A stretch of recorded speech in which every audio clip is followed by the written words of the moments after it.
Sir, सध्या आपण प्रोटीनच्या बऱ्याच जाहिराती बघतो. तर हे प्रोटीन बाहेरून घेणे गरजेचे आहे का? ते आपल्या जेवणातनं आपल्याला नाही मिळत का?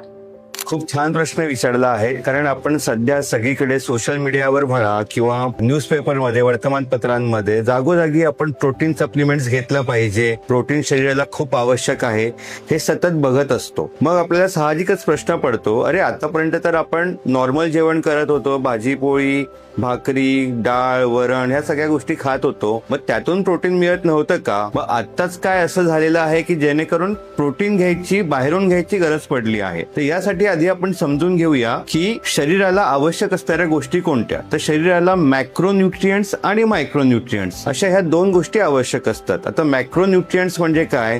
तर प्रोटीन, कार्बोहायड्रेट आणि फॅट्स. आणि मायक्रोन्यूट्रिएंट्स म्हटलं तर तुमचे विटॅमिन्स, मिनरल्स आणि बाकीचे अदर न्यूट्रिएंट्स. आता जेव्हा प्रोटीन आपण म्हणतो तेव्हा प्रोटीनचं शरीरातलं काम काय? तर तुमचं बॉडी रिपेअर करणं, तुम्हाला एनर्जी देणं, तुमचं मसल बिल्डअप करणं, या सगळ्या गोष्टी तुमचं प्रोटीन करत असतं.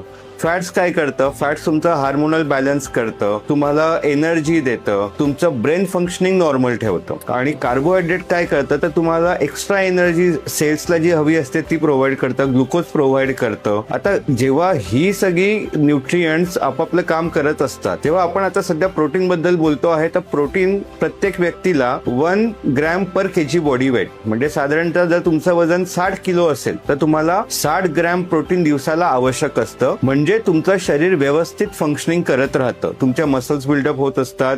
जसं आपण आधी ती बघितले गोष्टी की कोणत्या कोणत्या प्रोटीन काम करतं. आता ह्यामध्ये प्रोटीन जर 60 ग्रॅम तुम्हाला तुमच्या खाण्यातून मिळत नसेल, कारण आतापर्यंत आपण बघितलं की डाळींमधून खूप प्रोटीन मिळतं असं आपला समज होता, पण डाळींमध्ये प्रोटीन अगदी कमी असतं, त्यात कार्बोहायड्रेट जास्त असतात. मग प्रोटीन हे कशात असतं? तर नॉन व्हेजिटेरियन फूड मध्ये जास्त असतं, पण मग ती तर आपण सारखी खाऊ शकत नाहीत. मग अशा वेळेस प्रोटीन सप्लिमेंट जर तुम्ही घेतलं तर तुम्हाला त्याचा चांगला फायदा होऊ शकतो. मग कोणते प्रोटीन घेऊ शकतो? तर मार्केटमध्ये whey protein, P protein, plant protein असे वेगवेगळे प्रोटीन्सचे फॉर्म्युलेशन्स अवेलेबल आहेत. त्यामध्ये व्हे प्रोटीन जे आहे हे बऱ्यापैकी सेफ प्रोटीन म्हटलं जातं आणि ज्याच्यामध्ये मग तुम्ही परत protein hydrolyse, protein concentrate, protein isolate, casein protein अशा प्रकारचे प्रोटीन्स हे तुम्ही तुमच्या आहार तज्ञांच्या, न्यूट्रिशनिस्टच्या किंवा तुमच्या डॉक्टरांच्या सल्ल्याने तुम्ही घेऊ शकता. पण एक लक्षात ठेवा, जर तुम्हाला मेटाबॉलिक डिसऑर्डर असेल, जर तुमचं मेटाबॉलिझम चांगलं नसेल आणि जर तुम्ही प्रोटीन घेत असाल तर ते प्रोटीन तुमचं फॅट मध्ये कन्व्हर्ट होतं आणि ते फॅट परत तुमचं